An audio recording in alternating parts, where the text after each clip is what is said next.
was sent a poem written by a girl who we visited a few weeks ago.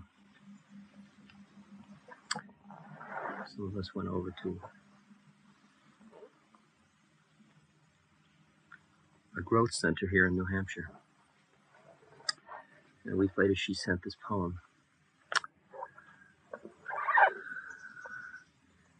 We are one, and one is joy, and joy is pain, and pain is real, and real are you, and you are me, and that is all there is to be.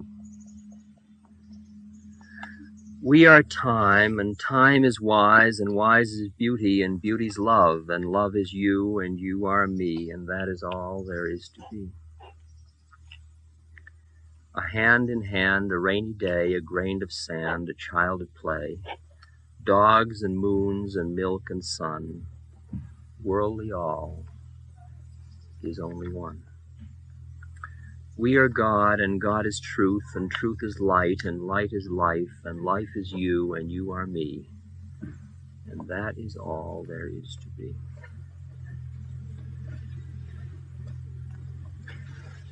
Ramakrishna says you can't teach a hunter, it is wrong to kill.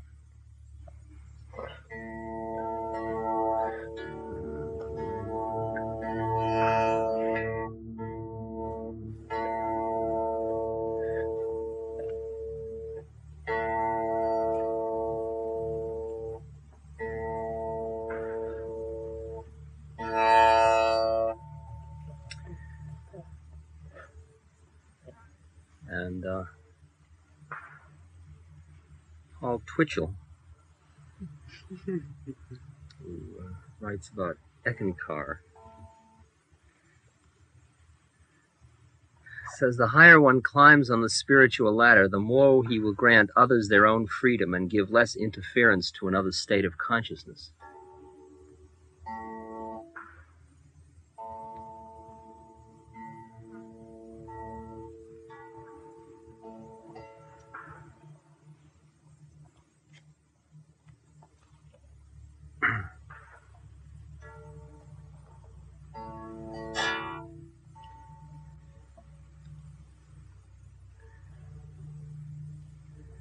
And give less interference to another state of consciousness.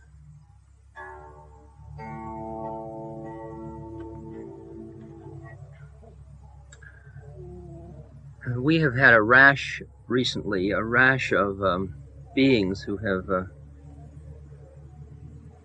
been around here, who have come to talk to me and who have said, I'm doing fine, but I really want you to help somebody or other. I want you to help my aging mother. I want you to help my brother. You should help my son.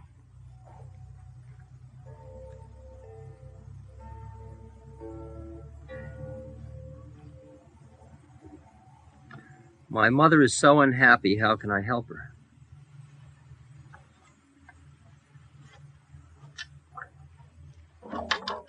Now, at first blush, such reactions would seem very humane, conscious, and loving. But they are also very mechanical.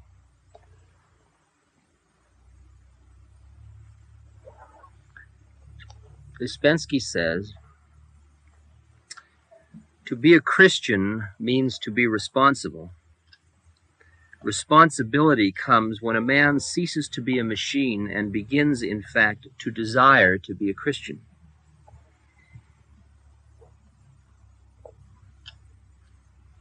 In order to be a good Christian, one must be.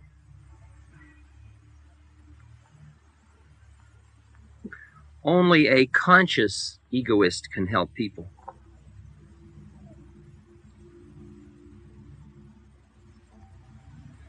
That is,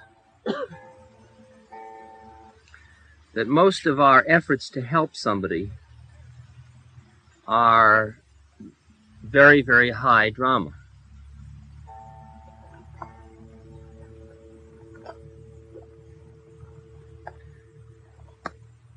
Here is a mother who was saying, "Look how I suffer." And here is a kid saying, "Mother's suffering so bad."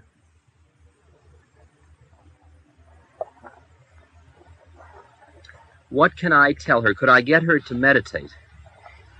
If I could get my mother to sit down and meditate, she would become a better, happier, fuller being.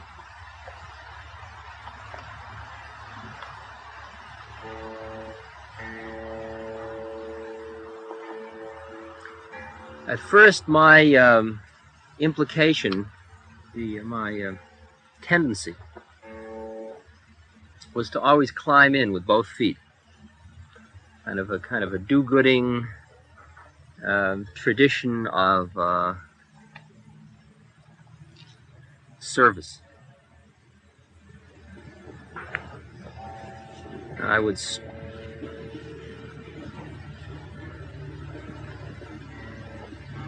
meet with people who I was told wanted to somebody else wanted me to see, and I would see them.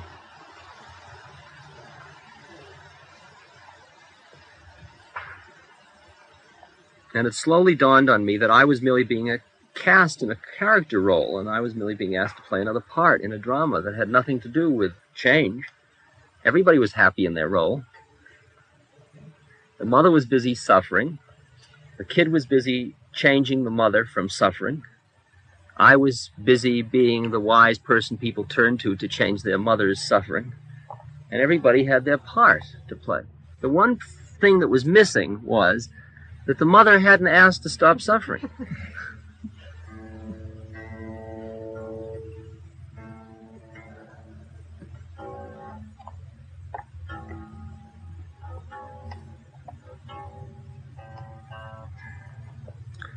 When my mother started to die, both of my brother and I, my middle brother, the very high and strange and emotional brother, and I were both very concerned to help reduce any suffering she might undergo.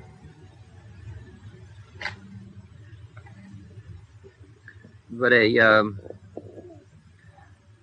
visit, after a while, convinced me that she was... She had written the whole script herself. She knew just how she was going to do this whole thing. My brother couldn't accept this, however, and he had to relieve her suffering whether she liked it or not. And he reasoned to her, if you understood what was happening to your body more, you would suffer less. So he said, I will endeavor to share an education with you about how the body works. So he brought over Gray's Anatomy, starting with chapter 1. He was going to read to her every afternoon. And see why they locked my brother up. Whether she liked it or not. She didn't want to read Gray's Anatomy. She said, I've got a headache. He says, we'll only read one page. Okay? Just one page. Then he figured when he finished Gray's Anatomy, he'd do the Bible. She'd be ready for that by then, and then it would be really all right. She threw him out. She did.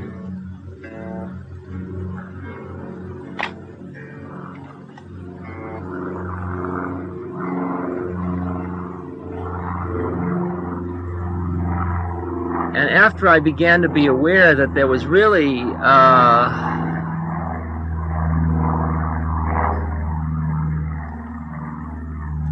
that as see, if somebody is seeking something and then you have something that they can use, you're a vehicle through which something comes that they can use, and that means something happens to them, then they want to share it with everybody they love. But the thing is that a lot of the people they love don't want to share it. So I realized that if whatever Maharaji was doing through me was really taking, I was going to have more and more of these peripheral people coming who were being sent to me for something or other.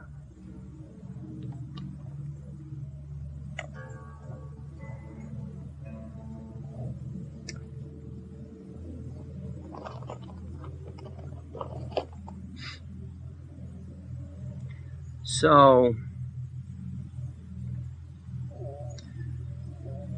at first I tried, and then I saw the futility of that. And then I got into a place that was very callous, it seemed to me at first. I mean, I could sit and I could watch someone suffer, and I could feel compassion for them, and at the same time I did not lift a finger to do anything. Because I realized the futility of trying to do something they hadn't asked me to do.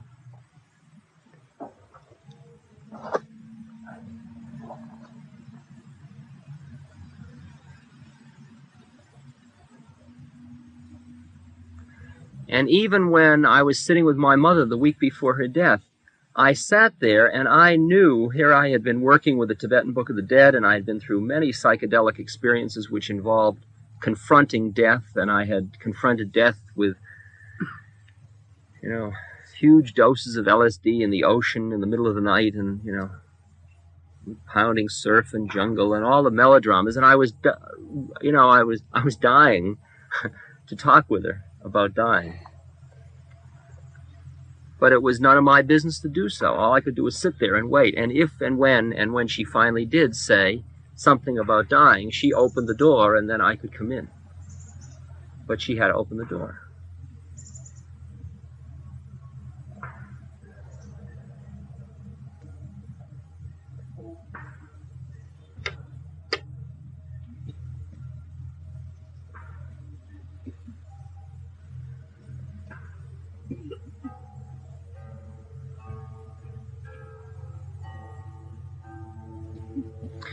It turns out, you see, that the different members of a family have entirely different karmas.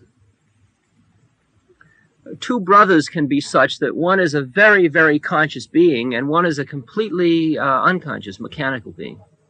They both come out of the same parents and they almost could be twins.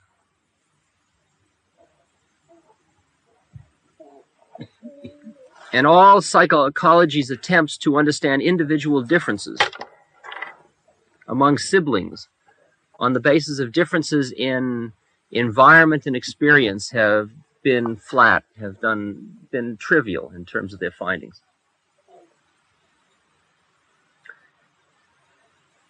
Because it's like in the grand design of things, somebody is born into a family which will allow them to have a certain set of experiences which is going to help their karmic unfolding.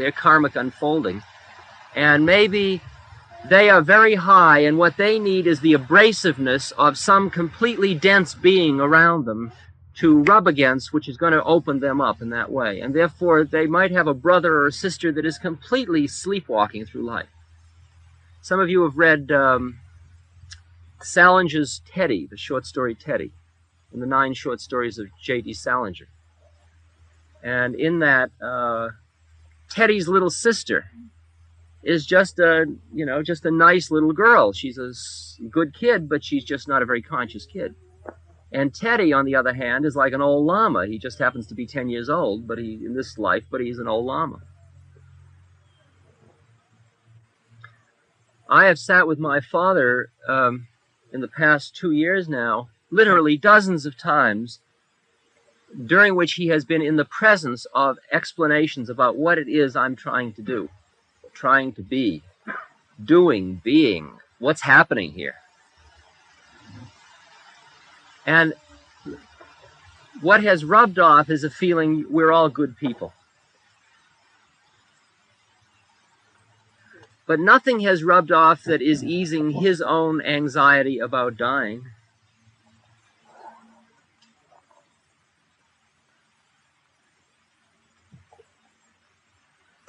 Well, I shouldn't say that. There is a change in him in the sense that he lives much more in the present because of our presence than he ever did before, because you can't live around dozens and dozens of people, all of whom are living in the present moment, and still hang on that hard to the past.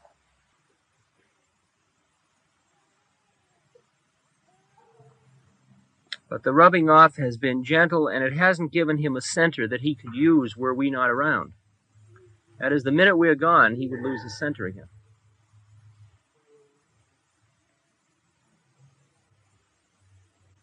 In the history, the story of the Bible is the continuing story of a higher message coming to man, man hearing the message, and then ending up very shortly thereafter rejecting the message, because he was too worldly to be able to absorb it. Although at the moment the miracle would blow his mind and he would fall on his face, as the Bible would say. Fall on his face in humility and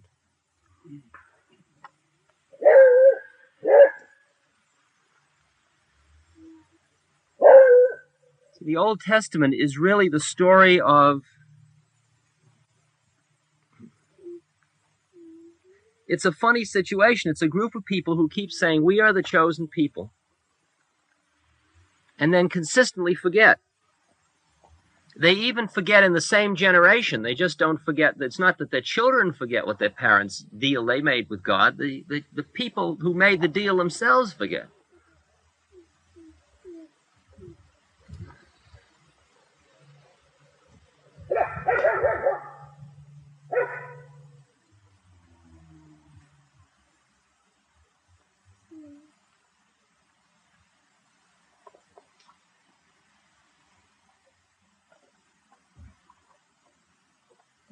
It's like you can sit around here and we can talk about the spirit and about who man is, and you can get a certain feeling about yourself, and you can walk down to the car, and by the time you're over the hill, you can be uptight, angry, bugged,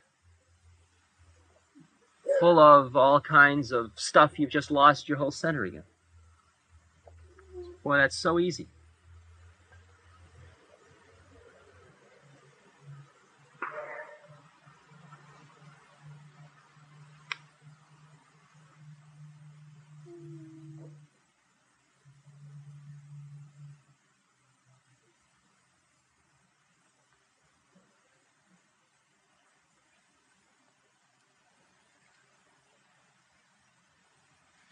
There are some people in this community who I realize that my words bring down. Because when they're by themselves, they're just so high, they're just so far out, they're just beyond words, they're just so in the spirit, in the light. Then I come along, whatever I'm going to say to them is going to bring them down. And there are other people here that the minute I turn away, they are so in worldly stuff, it's unbelievable. I mean, they'll just turn away from me, and the next conversation they'll have will be something so worldly, I can't even believe it's happening right here.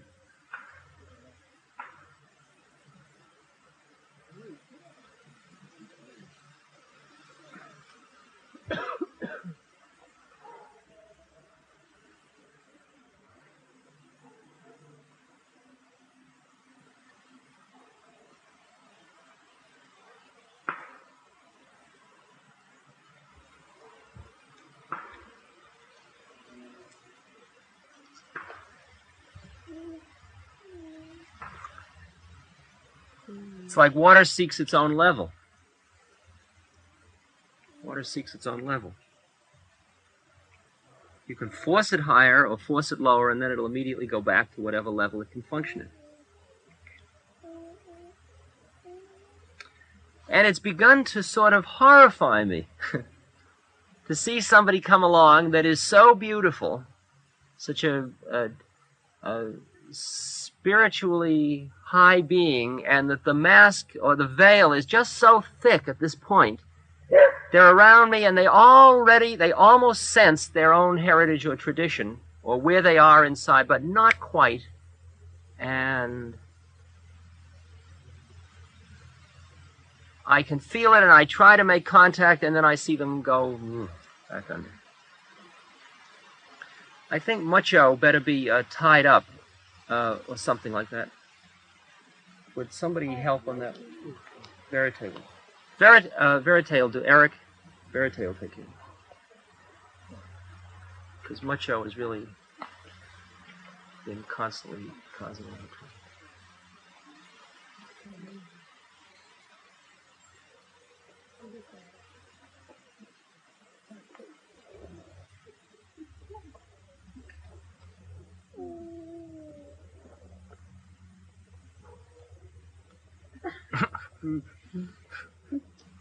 It's going with much resistance.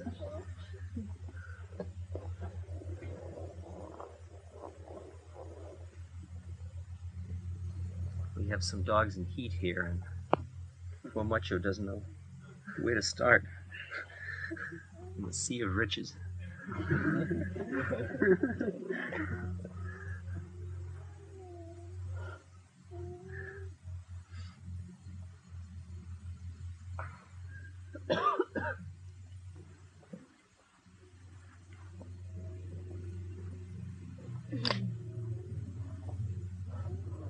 It's like watching someone you love drown.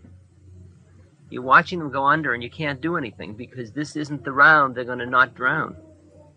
It's like a nightmare that people have, a recurrent nightmare that somebody they love is just beyond their grasp and slipping away. Like somebody's going over the side of a thing and you reach for them and your hand just misses. That feeling. If I constantly, for about a year after I got back here, I went through this feeling, if I were only pure, that person would hear what they have to hear. See, I was caught in this, I gotta do something. I gotta do something. I couldn't accept, although I could mouth it, intellectually I could say, look, there is no doer, and there's nothing to do. I couldn't emotionally accept this. I still had to do something.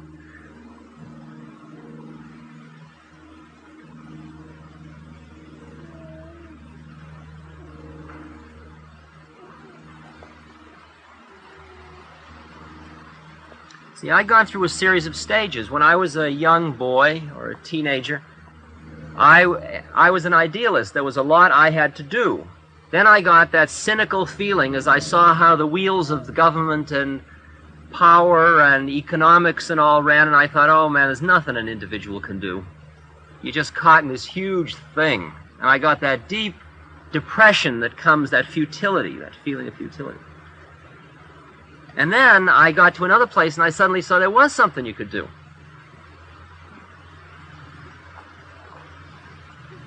And then I tried to do it and I saw I couldn't do it.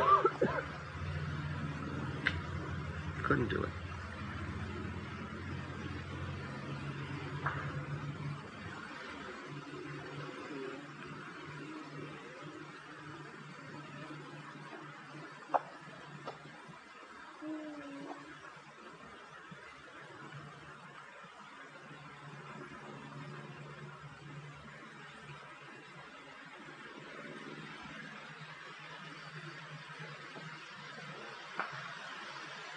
Because what everybody needs from everybody else more than anything else is help in getting out of their own drama.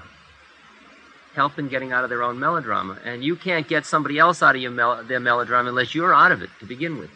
If you're already in the quicksand, forget it. You can't help anybody else out of quicksand. As Ramakrishna says, somebody whose balances are not even, how can they help somebody else find true measure?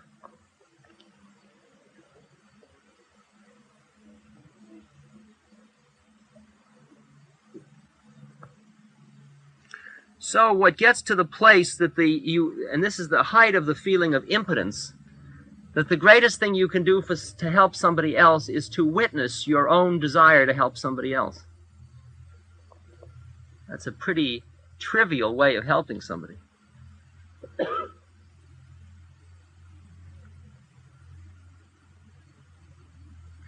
It's the same drama as this one. If I try to communicate to you, if I care about, like, I've got to get this message across to all of you.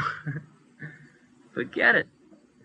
Because I will be sending some vibrational message that will almost have in it something that prohibits your receiving it. And it's only when I use throwaways. See, all I'm doing is blowing these 3 hours. Throwing them away. Talking to the winds. Can I send the message with so little need behind it that you can hear it at the level it can do you some good? That you can work with it. That it can help you get free of attachment rather than catching you deeper and deeper into the thing. deeper and deeper into the illusion.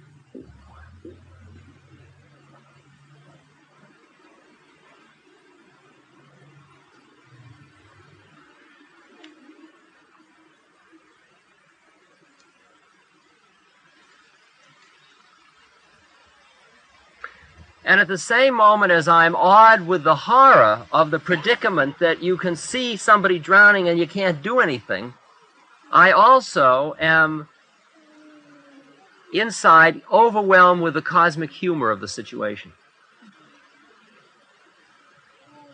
That I am still caught in the illusion where I think there they are and there I am and there is something that needs to be done. And that's really funny. See, there are two levels back. There are all these levels back, actually. Level of wanting to help. Level of feeling the frustration that you can't help that way. That's the horror. Then there's the level of seeing the humor of your own seeing of the horror.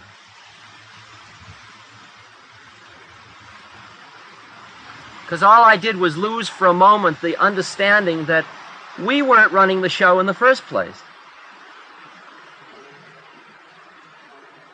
I have quoted before, and I will quote now again, if I can recall it, the quote from the book by René Daumal. The book is called Mount Analog. And the book concerns a group of Europeans who were mountain climbers, and they calculated by mathematical techniques the fact that somewhere in the world there was a mountain higher than anybody had ever known. And the reason nobody ever found this mountain was because it was located on an island and it had its own magnetic field around it such that a ship going towards it would go right around to thinking it was going in a straight line. So nobody ever found this place. And they computed it, and they computed that if you approach this island from the west looking east at sunrise or sunset at certain times, seasons, certain astronomical configurations, you might be able to see a channel through to this island whereupon would be this mountain, which they call Mount Analog. And they outfitted a ship and they went there, and indeed they found the mountain, and they got to the base of the mountain and they found some strange and unusual people, and they outfitted a climbing party, and they went up and they found all their methods of climbing. None of them would work, their methods of taking food and so on. They had to adjust new things at each new level,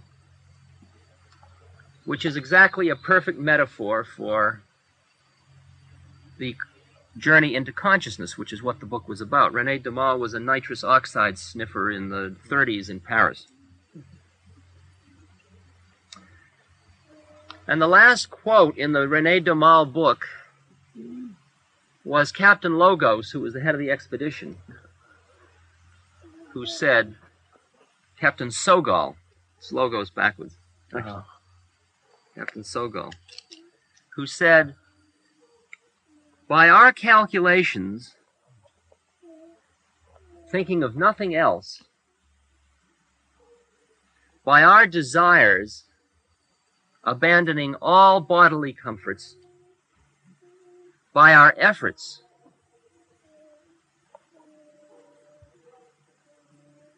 renouncing all other considerations, we gained entry into this new world.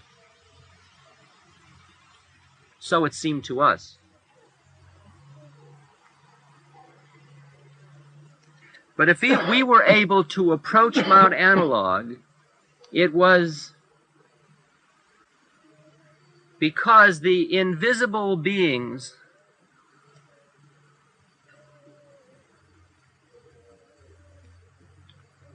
who guard the entrance opened them for us.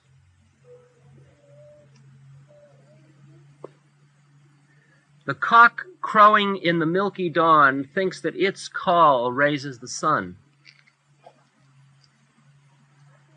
The child crying in a closed room, howling in a closed room, thinks that its cry opens the door.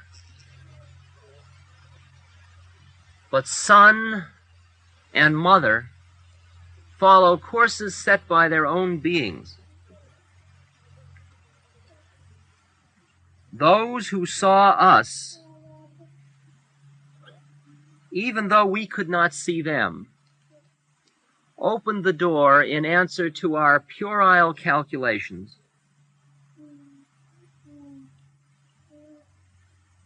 Our unsteady desires and our awkward efforts with a generous welcome.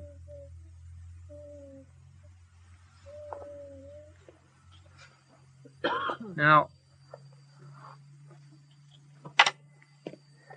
there are some people who are living in this community and who are gathered here, that when I would say to you, we are able to be here, and this is all so harmonious and beautiful because of Maharaji's grace, because of the Guru's grace. Some of you would say, well, that's all very nice. That's sort of a pleasant way of putting it. But, you know, come on. That's sort of, he's just talking that kind of talk again. When you get right down to it, after all, you know, these are good kids that came along, and, you know, his father's a nice guy, and the place is built, and there's the land up there, and why shouldn't people, and it's all right. And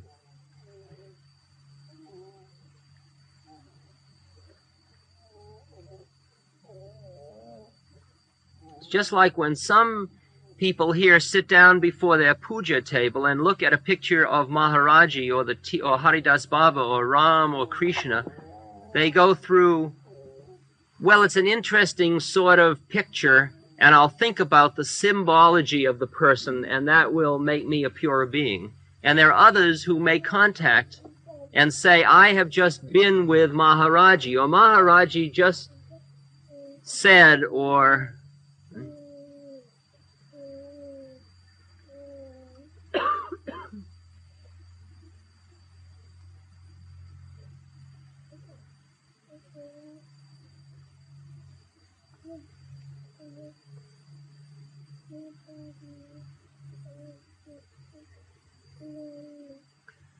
I live in a universe where I'm perfectly comfortable that man, as we know him at this frequency of reception through our senses and thoughts, is not the highest being on the phylogenetic scale. There are higher beings, and they are here too. And that these higher beings, one of the quality of higherness is that they do not live in time and space. They are not limited to a time-space locus like we are. So that they are not only here, but there are lots of other places simultaneously. I have a picture in my wall of one of the holy men of India his particular thing was, his little siddhi or power, was that he would hold darshan in two places at once. He'd be sitting here, and he'd also be sitting in Boston. The group would be gathered there, too. Nobody knew who was the real one, which twin has the Tony. You never knew. You never knew. Which was his material body, and which was a manifestation of his mind. Or they both were, or neither was, or what? Who knows?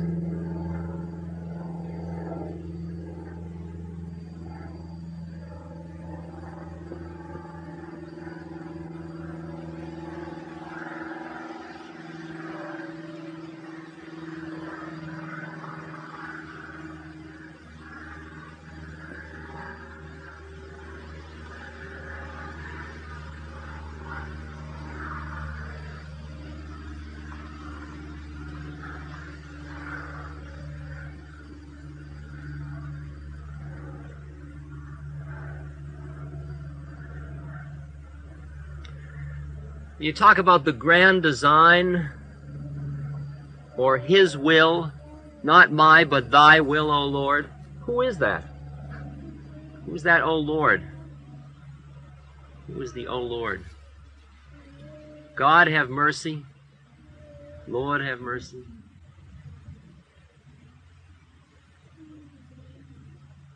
Is that like, Sam, lay off, have mercy? Is that the same thing? Is it just Sam that you can't see?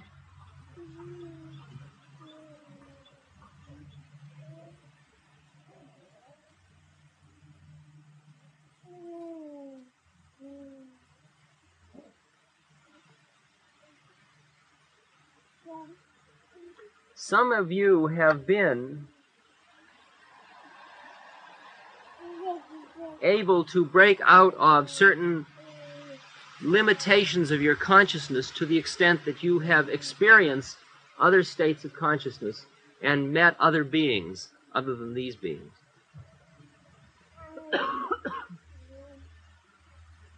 And so what I'm saying sounds almost reasonable to you. Others, it sounds a little like pretty gamey speculation. Pretty gamey speculation.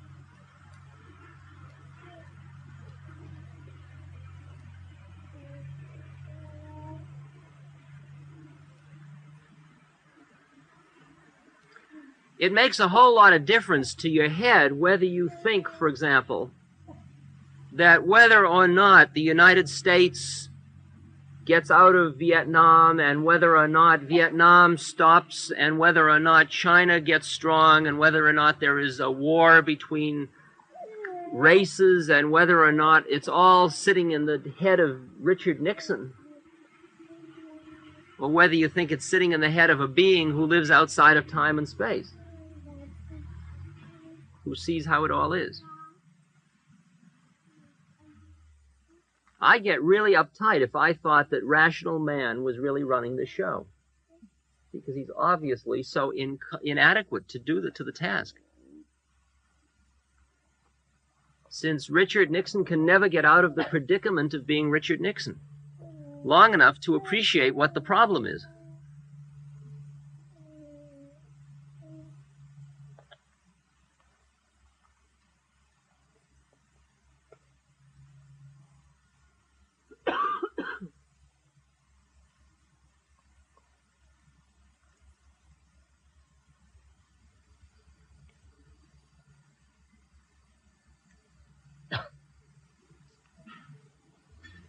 I sit and somebody tells me about the horror of the world, and I say, it's all right.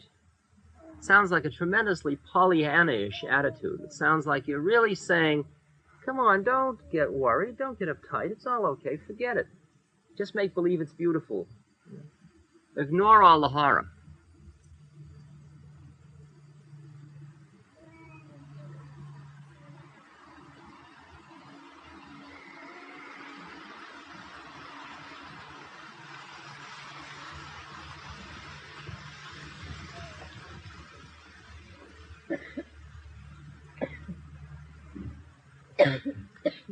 But the fact of the matter is, you can't change anything until you understand how it all is, and you can't understand how it all is until you yourself can calm your own consciousness and be awake and be independent of time and space. As long as you're stuck in the illusion of a fixed identity, there's very little you can do.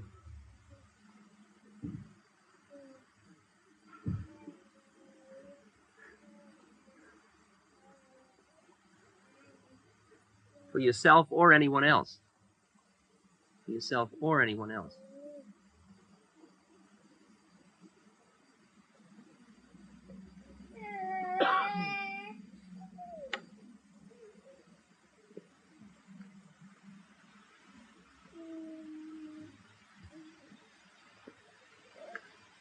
I used to do marriage counseling, and I would get numbers of people who would say, we're getting married, and I know that this girl is very uptight, but I can do a lot for her. Or this girl would say, he's such a wonderful guy, and of course he's got these peculiarities, but I know that, that I can help him out of all that. See, the problem many of you have faced, I'm sure already, is that there is a discontinuous rate at which people awaken, or there are people are at different stages, and what happens is you develop an entire circle of friends at one level of your own consciousness. And then you wake up just a little bit, and suddenly you look around and all these groovy people you thought were just such a ball to hang out with, so stimulating, so interesting, so much fun, just seem like mechanical men to you. And there's a horror at first, because these are people you loved just 5 minutes ago. What are you going to do about them? You're going to reject them? You've got to help them. But you can't help them. See? What a horrible predicament to be in. A horrible predicament. Aren't you a true friend? That's what happened to Tim and I at Harvard at first. Tim Leary and I, we took these wild chemicals. See, and we had all these groovy colleagues around us at Harvard. We really liked them. Dave McClellan, Herb Kellman, all kinds of nice guys. We took this chemical and we saw something and we wanted to share it with our friends. You know, we love you. We want you to know what's happening to us. And they said, well, isn't that interesting? And then the next day, there they were, still being the same guys they were yesterday. And we said, look, you really got to try this. And they said, no. And there we were. That it was clear, no words we were going to say, we were going to do it. And they were not ready or open or willing or interested or anything, whatever you want to call it, or fool enough, or however you want to define it, to attempt to have this kind of an experience.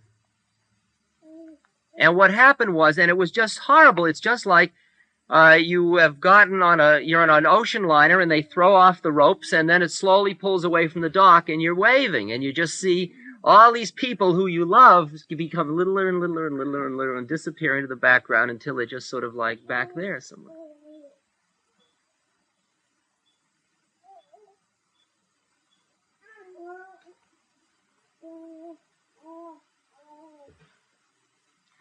And so what happens to many people is as they start to change their state of consciousness, simultaneously they start to change the nature of the people they hang out with, change the nature of their friends.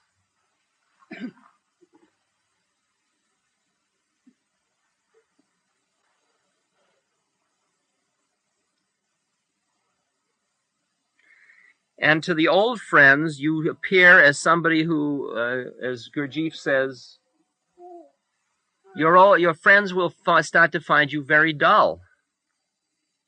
You know, you're not very interesting anymore because you're not excited about the melodramas of life like you used to be. It's as if ever so gently you are shifting your entire definition of who you are and therefore the kinds of friends you would have, the kind of associates, the circle of connections, the contacts you'd have. People that were background become figure. You're working in a company and previously you've been all involved with the most statusy people around who would really help you in your career. And suddenly you start to get higher and you begin to look and you find out that the janitor is a Buddhist. Janitor's not going to help you in your path at all, but the janitor really turns you on. Janitor's not going to help you in the business, but the janitor may help you become a better Buddhist. And suddenly you'd rather hang out with the janitor than with the vice president.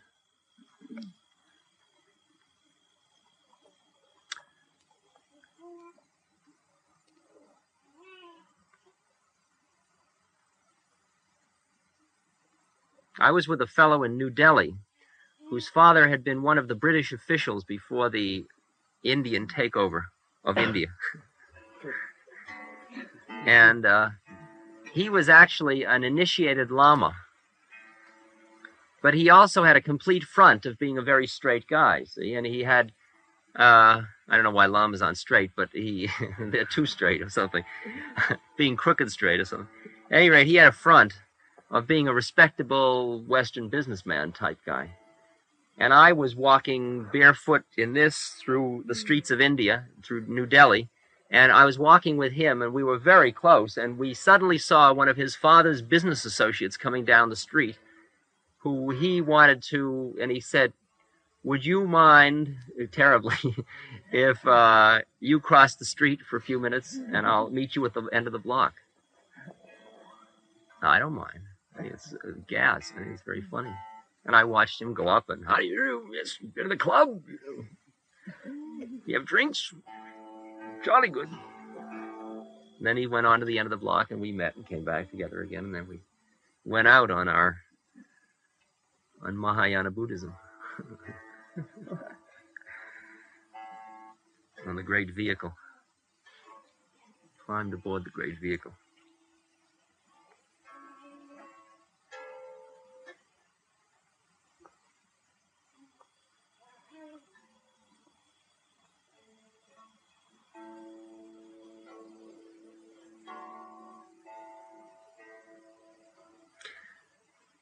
I was standing over there, and Carl said to me, "Well, you look like somebody who's about ready to go down to the Washington meetings of the Psychological Society." Or you don't look like it. I think he said you do. You don't? You don't look like one. Who?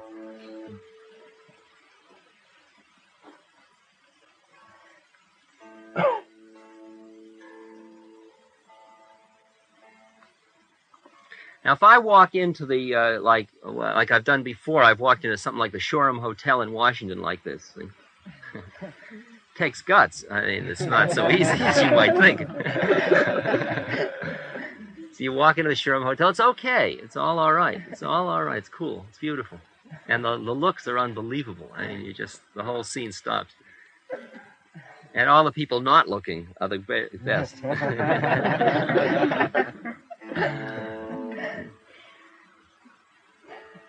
And if I walk in and all my old psychological colleagues are around, they'll go through the following changes. Some of them will say, "Poor Dick. Terrible what happened to him, isn't it? I mean, look at that, he's making a spectacle of himself."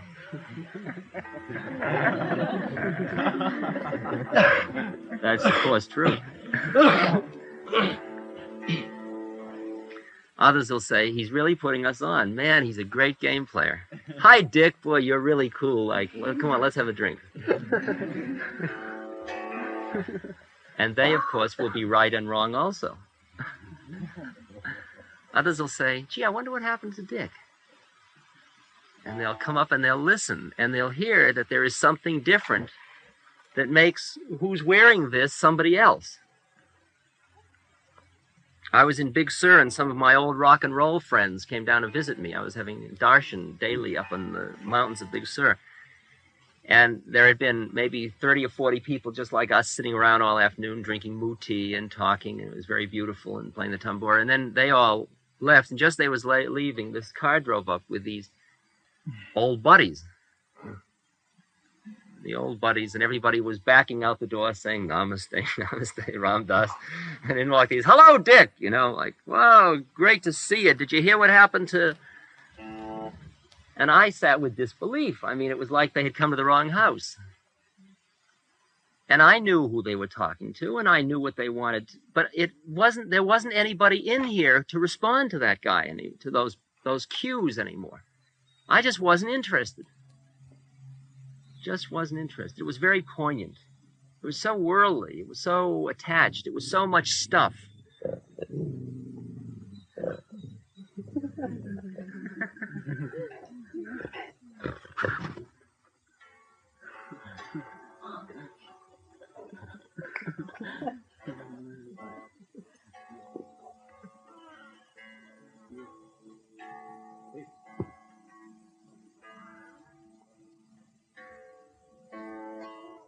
And they talked, and they talked, and they talked, and I sat there. It was like the story in Uspensky, in which Uspensky invited his friend to lunch, and Gurdjieff set up this fancy lunch, and then they all sat there, and for 4 hours, Uspensky's friend talked without stopping. And at the end, he said, "Gee, it's been a most interesting lunch. Thank you very much for having me." And nobody of the 15 people had said one word. It was a test of some sort. The guy never even realized that nobody had spoken. Well, these people talked and talked and talked, and I sat there, and I said, "Did they want to share supper? We'd make prasad," and yes, and we made chapatis and kedgeree, and they talked and talked and talked about things. And it didn't seem to matter to them at all that I was not the least bit interested in anything they were saying. They couldn't stop long enough to hear that there wasn't the same guy back there, because they had an expectation of who I was, and I wasn't that guy anymore.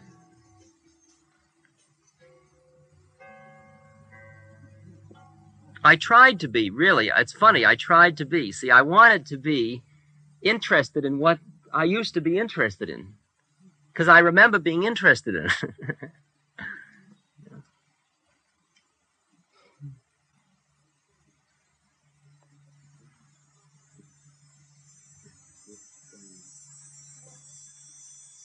It was like when I went to visit Alan Watts and Tim Leary, both in California. Both of them asked me at one time in the evening, "What is your view of how all this is going? What is the plan for the universe?"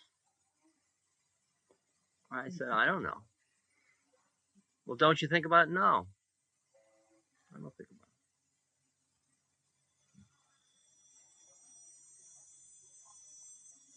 it. And that ends the conversation. I mean, what do you do then?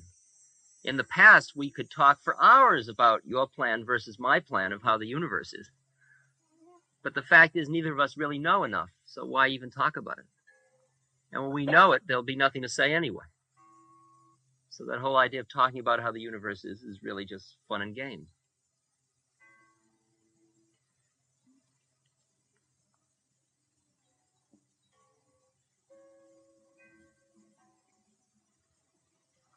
Somebody said to me yesterday, you know, there's something really bad about this place because nobody's really laughing.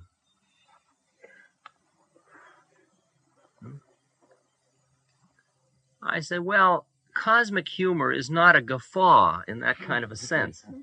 It's not a ha ha ha ha type thing. That's more like kind of a hysteria.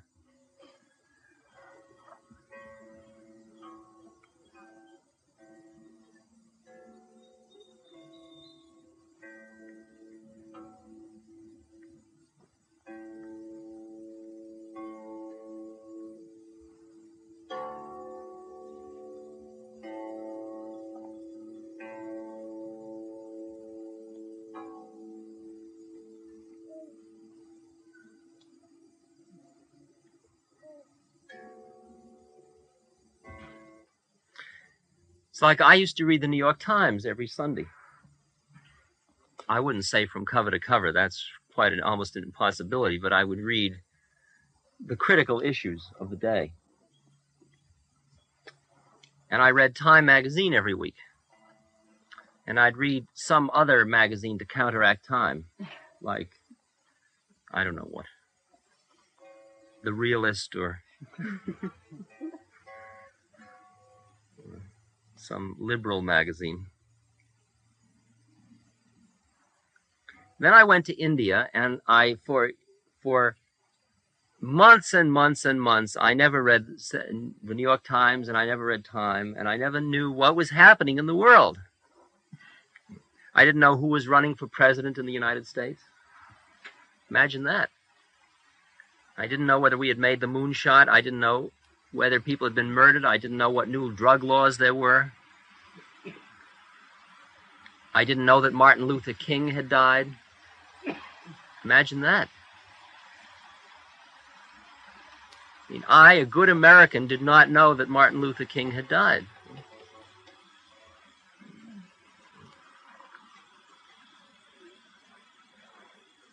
And at first, I felt very uptight about this, as if, like, because I had been so trained to keep your finger right on the worldly stuff all the time. And I thought it must make a difference because everybody's so busy doing it.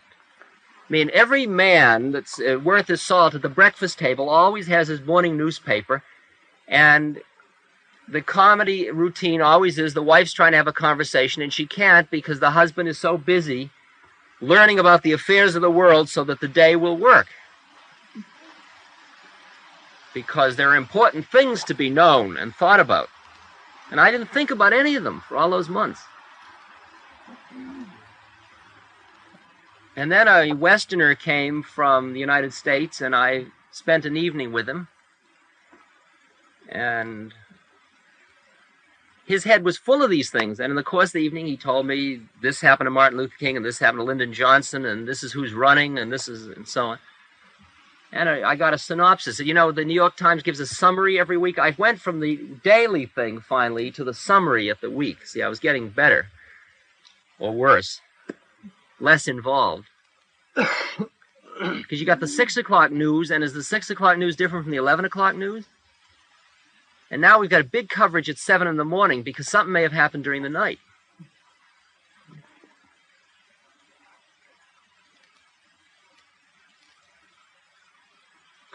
And I suddenly saw the way in which nothing really happened in the world. Because everybody was constantly reassuring everybody that the way they were now thinking was the right way to think by constantly reviewing it all from the same vantage point. And it was only those guys who pulled out of the whole mess for a while and just sat back and got free of that constant attitudinal input, started to look and say, can you imagine the absurdity of that preoccupation?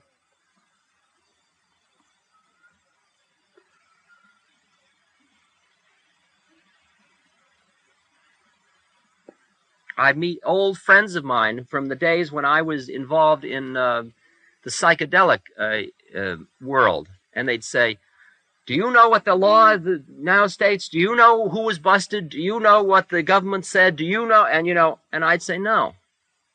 Say, aren't you interested? I'd say no. Does it have anything to do with my consciousness at this point? Is there anything I'm supposed to do about them? No.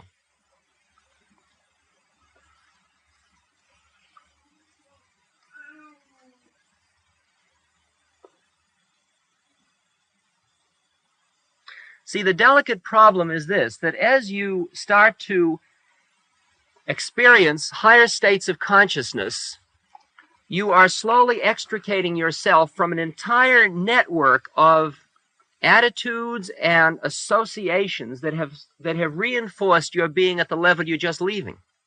And everything around that will constantly tell you, come back, you're making a mistake, come on back.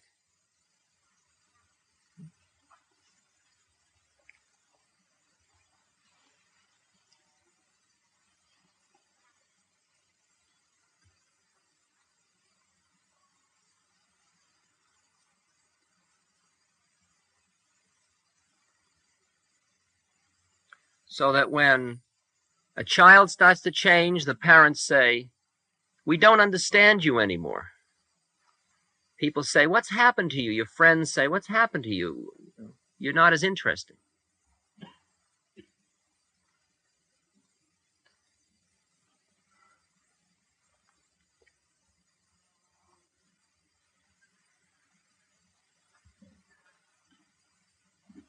And there is a horrible transition stage, you see, when you start to see the possibilities of an alternative way of viewing the world, but you still desperately need the reassurance of all the people who view the world the other way.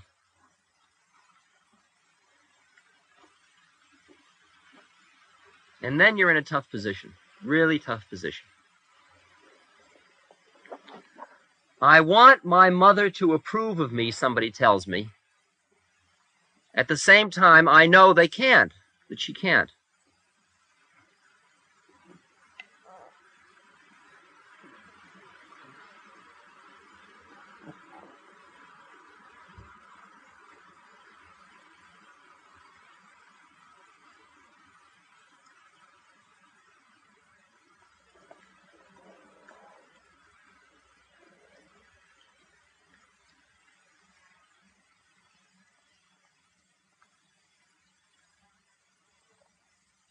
Christ was originally going to teach the Jews. He was going to be the Messiah for the Jews, and the Jews said, baby, we don't want a Messiah. The priest said, we got the temples going, it's all cool. We don't want to upset the apple cart with any visionaries. We know how it is. Abraham told us and Moses told us it's all cool, and you're clearly just a hustler, and be on your way. Jesus said, then we will teach the people of the nations. Teach the nations. Because the chosen people don't want to be chosen anymore.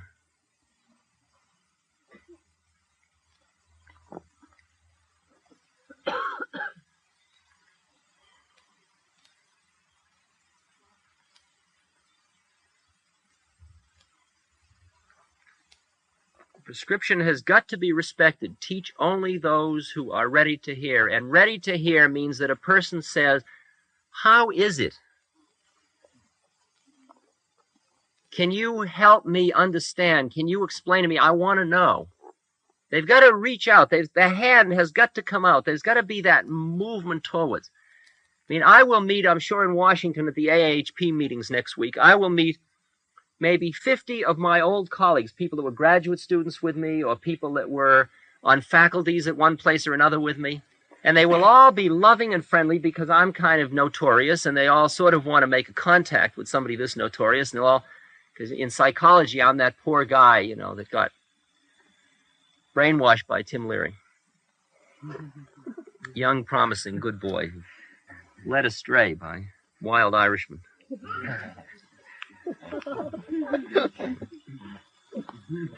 And they'll all want to sort of commiserate with me. It's great to be surrounded by people who are pitying you.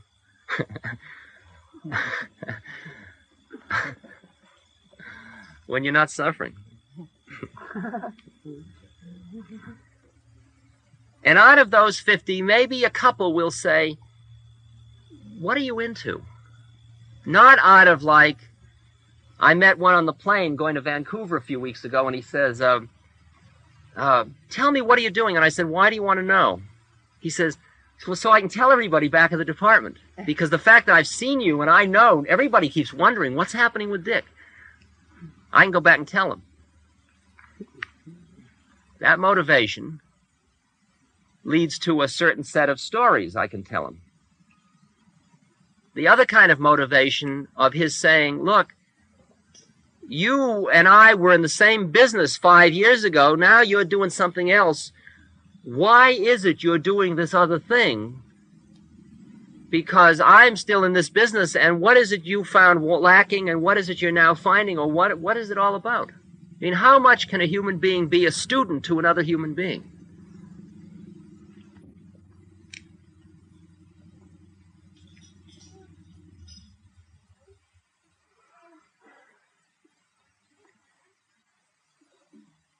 And maybe out of next weekend's darshan in Washington, in the guise of a presentation at a national meeting, there will be a couple of consciousnesses that will say, yeah, right, of course.